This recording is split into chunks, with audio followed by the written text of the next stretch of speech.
como sempre, né? Tentando ser breve, tentando ser útil, tentando ser prático, tentando ser inteligente. Então quer dizer que agora, recentemente, o doutor Pirula resolveu fazer um vídeo tecendo alguns elogios ao Ozzy Osbourne. Bom, eu também, como meus amigos sabem, sou muito fã de rock and roll, de heavy metal, sou muito fã do Ozzy, do Black Sabbath, principalmente. Mas a gente sabe que o Ozzy, além de ser um cantor de heavy metal, ele não é exemplo de mais coisa nenhuma, porque ele mesmo já confessou isso. Não foi exemplo como pai, como marido, nem como administrador. Quem administrou os negócios dele foi a esposa dele, né? O Ozzy foi um cara que se entregou muito a uma vida, por ser um popstar e por estar numa das bandas mais rentáveis do planeta, ele acabou se tornando um verdadeiro puteiro, né? Sobretudo na juventude dele. Aliás, não só na juventude dele. Ao longo da carreira dele, né, ele se envolveu em demasia com uma vida de drogas, uma vida de sexo, né? Sexo no sentido de prostituição, né? Provocou uma série de problemas na vida de algumas pessoas, sobretudo da sua família, né? E ele mesmo admite agora, depois com seus 70 anos de idade, ele admite que ele não foi exemplo de coisa nenhuma, mas é um bom cantor, é um excelente cantor, né? O Black Sabbath, na verdade, é uma das melhores bandas. E como ele mesmo diz, sem Ozzy Osbourne não haveria Black Sabbath. E também sem Black Sabbath não haveria Ozzy Osbourne. Porque o Black Sabbath não é só Ozzy, são demais músicos que são excelentes. Inclusive o Ozzy basicamente não compôs nenhuma das músicas do Black Sabbath. Quem compôs foi o Geezer Butler, o baixista.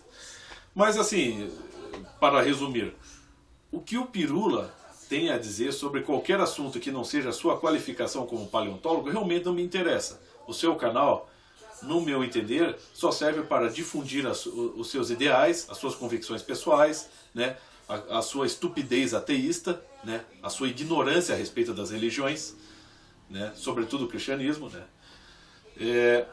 para difundir ideias espúrias de uma maneira muito educada, tal como as declarações que ele deu sobre aborto. Como ele é um cara muito famoso, eu acho que ele tem uma influência muito negativa. Então, e famoso no YouTube, né? Vamos falar a verdade.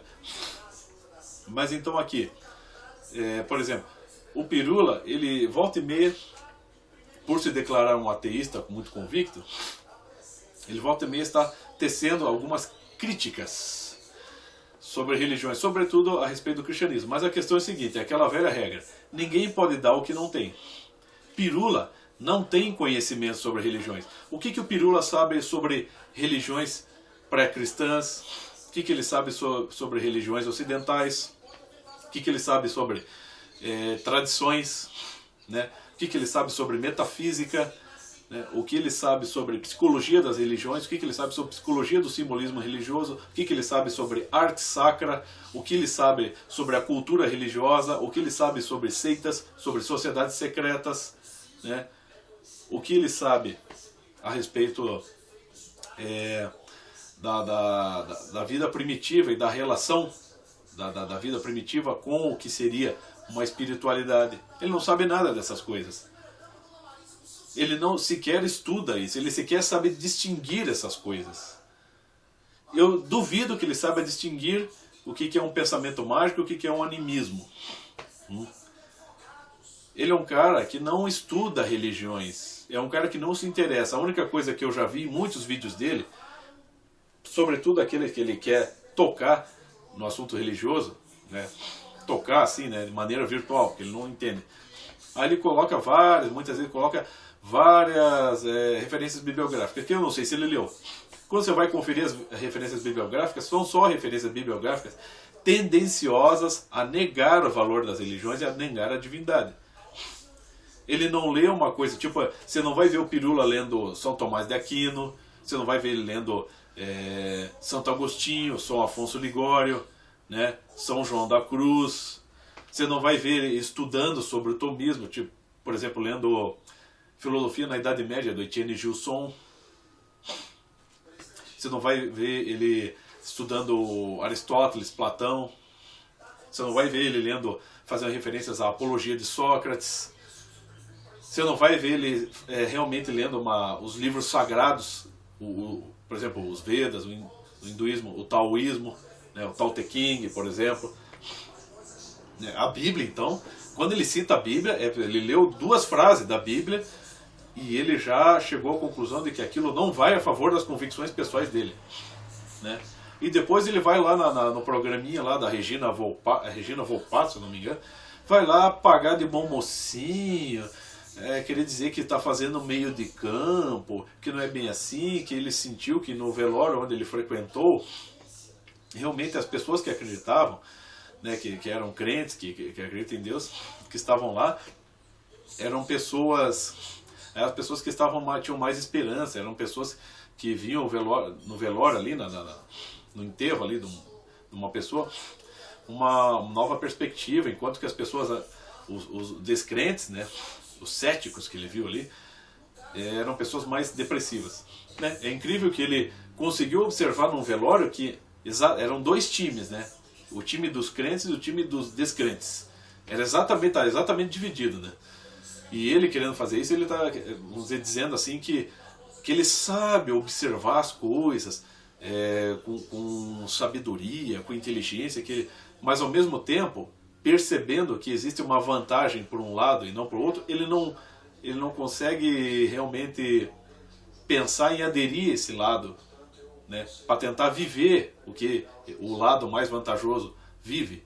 Ele não dá chance para viver o que seria uma experiência realmente, não digo religiosa, mas uma experiência de dar uma abertura para o que seria o vislumbre de algo eterno, para além dessa vida material. Para ele é só um conjunto de funções químico-orgânicas, como ele, né?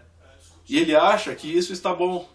Para ele, eu não sei se ele realmente acredita nisso que ele fala, porque é muita estupidez você achar que o ser humano é um mero conjunto de reações químico-orgânicas. Se você estudar um pouquinho da hermenêutica, né, em cima dos estudos biológicos, você vai ver que o próprio estudo da biologia do corpo humano, do funcionamento, ele já subentende algo para além disso aqui, para além do corpo humano, porque a máquina humana, assim, biologicamente falando, ela tende a transcender a si mesma, coisa que o resto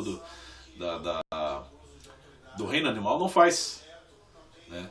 Sobretudo aquela questão da consciência bifurcada, que está muito bem enunciada na Bíblia, né? Ele não sabe nada disso, nada.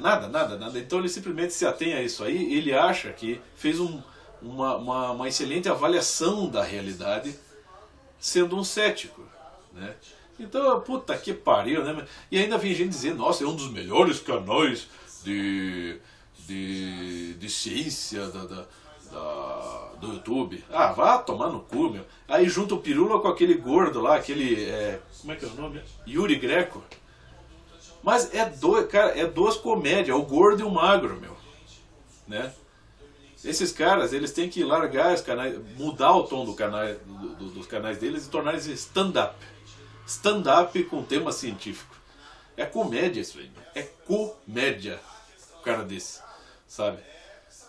E eu sei que o Pirula nunca me difamou nem nada, tanto faz, meu canal insignificante aqui, ele nunca me provocou nem nada, mas o que ele fez uma vez foi fugir de um debate.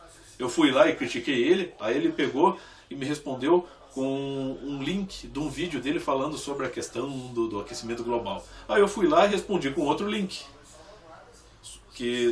daquele site do Verde, a Nova Cor do Comunismo. Você tem centenas de artigos lá refutando o aquecimento global.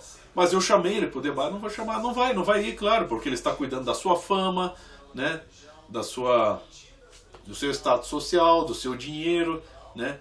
E tem gente, uma vez parece que ele veio aqui na minha cidade fazer uma palestra, e as pessoas, e ainda estava fazendo, divulgando, era R$60, parece um troço assim, papai.